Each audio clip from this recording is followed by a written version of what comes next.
Hello everyone. इस video में हम बात करेंगे कि इलेक्ट्रिक फील्ड इंटेंसिटी हम किसी पॉइंट पे कैसे निकालें। पिछली वीडियो में हमने इलेक्ट्रिक फील्ड इंटेंसिटी के बारे में देखा था कि जो इलेक्ट्रिक फील्ड इंटेंसिटी होती है E इज इक्वल टू क्या होती है, F अपॉन में Q, मतलब force per unit positive charge is called electric field. तो इस तरह से हमने देखा था। अब हम इस पे एक क्वेश्चन करते हैं। देखो क्वेश्चन क्या कह रहा है कि आपके पास आपको इलेक्ट्रिक फील्ड इंटेंसिटी निकालनी है किसी पॉइंट P पे, मतलब इस पॉइंट P पर आपको इस चार्ज की वजह से, इस चार्ज की वजह से और इस चार्ज की वजह से, तीनों की वजह से इलेक्ट्रिक फील्ड इंटेंसिटी निकालनी है। तो कैसे निकालते हैं इसके बारे में देखते हैं। आप क्या करेंगे, देखो अब मान के चलो ये पॉइंट आपका P था, ये चार्ज आपका Q है, ये चार्ज आपका Q है और ये चार्ज भी कितना है Q। ये डिस्टेंस कितनी है L। अब देखो क्या हो रहा है, ये वाला जो है इसकी वजह से ये इस डायरेक्शन में क्या लगाएगा, अपना इलेक्ट्रिक फील्ड करेगा। इसको मान लो E1 है, ये करेगा इधर की डायरेक्शन में तो ये मान लो E2 है, और ये करेगा इस डायरेक्शन में तो ये कितना है E3 है। तो अब देखो यहाँ पे तीन है, E1 E2 E3, तो तीनों की वजह से अगर आप फील्ड निकालो, कैसे निकालोगे, तो आप देखो इसका वेक्टर सम करोगे तो E net is equal to क्या हो जाएगा, E1 का E2 और E3, तीनों का वेक्टर सम करोगे। अब यहाँ पे एक चीज देखो, यहाँ पे वो क्या रहा है कि ये जो आपका E1 है चाहे E2 है, दोनों E के बराबर होंगे। E के बराबर क्यों होंगे, क्योंकि यहाँ से देखो ये चार्ज भी सेम है और इसकी डिस्टेंस भी L है, ये चार्ज भी सेम है और डिस्टेंस भी L है, तो दोनों का इलेक्ट्रिक फील्ड सेम आ जाएगा। कितना आएगा, देखो आपको पता है E इक्वल टू क्या होता है, KQ बाय R स्क्वायर होता है। कितना होता है, R स्क्वायर। लेकिन अब यहाँ से यहाँ तक की डिस्टेंस, यहाँ तक के यहाँ से यहाँ तक की डिस्टेंस कितनी है L, तो क्या करेंगे, इसको L का स्क्वायर कर देंगे, ये हो जाएगा L का स्क्वायर। अभी आप देखो कि आपके पास जो E1 आएगा, E1 की सबसे बड़ी खास बात क्या है कि ये डायरेक्शन कौन सी है, पॉजिटिव एक्स डायरेक्शन, तो KQ बाय L स्क्वायर हो जाएगा आपका I कैप के अंदर।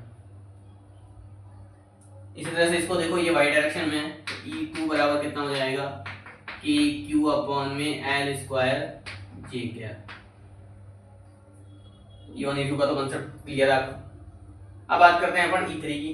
तो अब देखो ये E3 जो है ये यहाँ से मिड में से जा रहा है, मतलब ये यहाँ से theta is equal to 45 degree का एंगल बना रहा है। E3 का क्या होगा, देखो एक कंपोनेंट तो cos थीटा के अंदर आएगा और एक कंपोनेंट sin थीटा के अंदर आएगा। E3 जो होगा हमारे पास में, वो E3 हमारे पास में होगा E cos E3 cos 45 degree I cap plus E3 sin 45 degree J cap.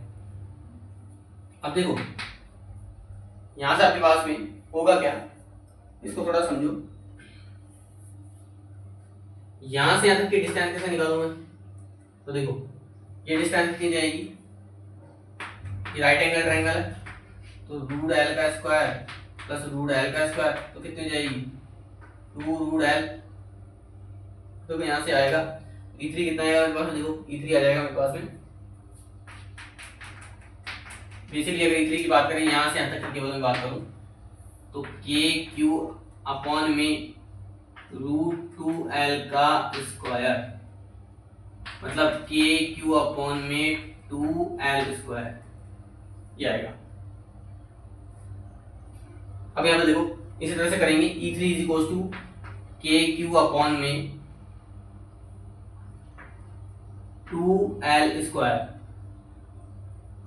Multiply cos 45 होता है रूट 1/2 I कैप प्लस ये E3 sin 45 डिग्री, तो E3 की वैल्यू KQ अपॉन में 2L स्क्वायर और sin 45 डिग्री होता है 1/√2 L square J cap.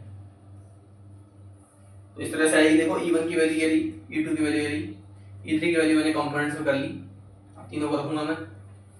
E1 की वैल्यू है KQ अपॉन में L का स्क्वायर I कैप, E2 की वैल्यू है के क्यू अपॉन में एल स्क्वायर जे कैप प्लस E3 की वैल्यू है के क्यू अपॉन में 2√2 एल स्क्वायर आई कैप प्लस के क्यू अपॉन में 2√2 जे कैप। ये वैल्यू आएगी। अब आगे देखते हैं और उसको आगे सॉल्व करो। तो के क्यू अपॉन में एल स्क्वायर, इसको कॉमन लेंगे तो यहां से देखो इस वाले उस टर्म को देखो आप, के क्यू अपॉन में एल स्क्वायर कॉमन लेंगे 1 प्लस 2√2 आ जाएगा और ये हो जाएगा आई कैप के अंदर प्लस के क्यू अपॉन में एल स्क्वायर आ जाएगा और ये 1 अपॉन में 2√2 आ जाएगा जी के अंदर। तो ऐसे आपके पास ई नेट आ जाएगा।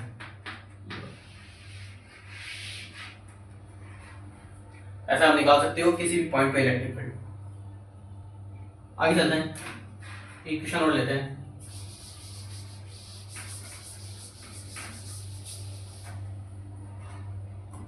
तो क्वेश्चन ये कह रहा है कि हमारे पास एक इक्विलेटरल ट्रायंगल है, ठीक है। ये चार्ज क्यू है, ये चार्ज क्यू है, ये एल है और ये एल है और ये एल है, और इस पॉइंट पी पर हमको निकालना है कि इलेक्ट्रिक फील्ड कितना होगा।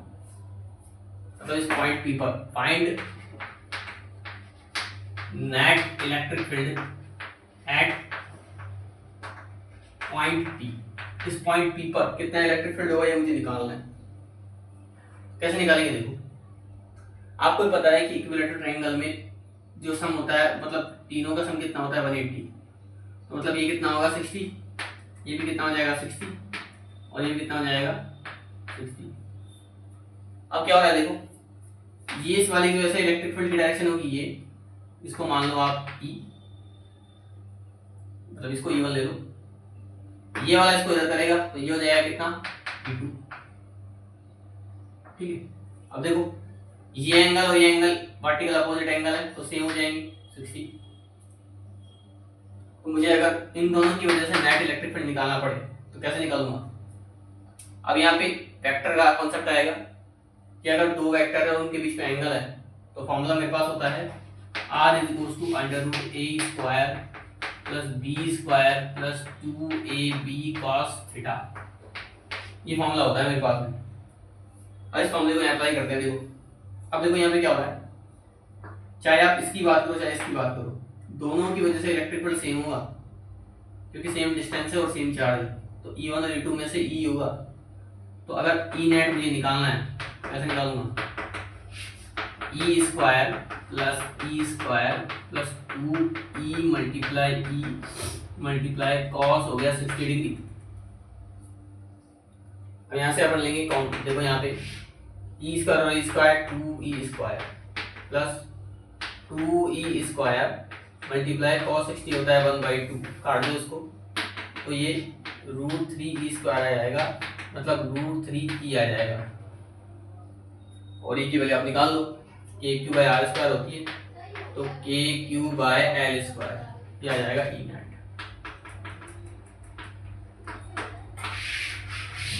ऐसा आप निकाल सकते हो। तो ये न्यूमेरिकल्स हैं अपने पास में। आगे बात करते हैं कुछ और चीजों की। अब जैसे मान के चलो अपन और एग्जांपल लेते हैं सिमेट्रिक बॉडीज का। जैसे मान लो ये मेरे पास एक सिमेट्रिक बॉडी है, इन चारों वर्टिसेस पे चार्ज सेम है, तो सेंटर में अपने को सेंटर पे कितना इलेक्ट्रिक फील्ड होगा निकालना है। या फिर मान के चलो कि मेरे पास में जैसे एक तो ये हो गया, ठीक है, उसके अलावा जैसे ट्रायंगल, इक्विलेटरल ट्रायंगल है, तीनों पे चार्ज सेम है, सेंटर में मुझे निकालना है कितना होगा। या फिर एक पेंटागन है,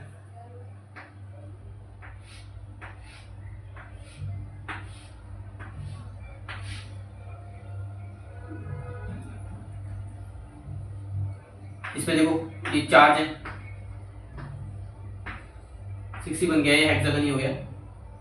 तो सेंटर में मुझे चार्ज निकालना है, मतलब इलेक्ट्रिक फील्ड निकालना है। तो हमने देखा था जैसे फोर्सेस की बात की थी वैसे इसकी बात करेंगे। तो इसमें भी क्या होगा, सेंटर पे जो नेट होगा वो 0 जाएगा, इस पे भी 0 जाएगा। ये हमने कंसेप्ट से देखा था, पिछले वाले कंसेप्ट से आपने देखा होगा। तो सिमेट्रिक बॉडीज के लिए सेम रहेगा ये। ठीक है, आगे चलते हैं।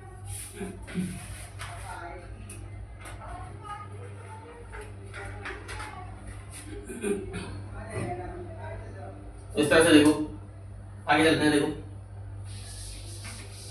अब सेकंड टाइप की प्रॉब्लम देखो, सेकंड टाइप प्रॉब्लम। अब इसमें देखो, इसमें हमें इक्विलिब्रियम की बात करनी है कि कैसे इलेक्ट्रिक फील्ड, हम इक्विलिब्रियम की बात करें किसी मतलब दो चार्जेस अगर सेम नेचर के हैं, अपोजिट नेचर के हैं, तो दोनों के बारे में बात करते हैं। देखो यहाँ पे अगर मान के चलो मैं बात करता हूँ, दो चार्ज है मेरे पास में, एक 4 कूलाम है और एक 9 कूलाम है, दोनों सेम नेचर के हैं। या फिर मान के चलो कि मेरे पास में इस तरह से है, मान के चलो कि ऐसा है, एक 4 कूलाम है और एक -9 कूलाम है। ठीक है, ये दो तरह के मेरे पास क्या है, चार्ज है। डिस्टेंस कितनी है, ये टोटल है मेरे पास L, ये भी कितने लगी है L। अब क्या करेंगे, देखो हमें एक ऐसा पॉइंट बताना है जहां पर इन दोनों चार्जेस की वजह से फोर्स क्या लगे, सेम लगे। तो पहले अगर हम इसकी बात करें, पहले वाले केस की, जहां पर दोनों चार्जेस का सेम नेचर है, तो कोई पॉइंट कहाँ होगा, बीच में होगा। कोई पॉइंट मान लेता हूँ B, जो छोटे वाले चार्ज से कितने डिस्टेंस पे है, x पे है, कितने डिस्टेंस पे है, x पे है। तो इस वाले से कितनी जाएगी, L - x²। अब P पॉइंट पर, नेट P पॉइंट पर इलेक्ट्रिक फील्ड कितना होगा, 0, तभी तो इक्विलिब्रियम पे होगा। तो E1 इज इक्वल टू क्या कर देंगे, E2 कर देंगे। अब ये पोजीशन x निकालनी है, कैसे निकालेंगे, देखो यहां से यहां तक कैसे निकालोगे, इलेक्ट्रिक फील्ड आपको बताइए KQ/R² होता है। तो KQ कितना दे है, 4 अपॉन डिस्टेंस कितनी है, x² इज इक्वल टू, यहां से तक की बात कर लो तो K चार्ज कितना है 9, यानी Q डिस्टेंस कितनी है L - x²। ये से भी कट जाएगा। अब यहां से देखो 4 अपॉन में x² is equal to 9 upon में L - x² बचेगा। अब इसको आप सॉल्व कर लेना, आपके पास x की एक पर्टिकुलर वैल्यू आ जाएगी। उस पर्टिकुलर वैल्यू पर जो होगा P पॉइंट जो होगा उस पर इलेक्ट्रिक फील्ड एग्जिस्ट करेगा इक्विलिब्रियम के अंदर।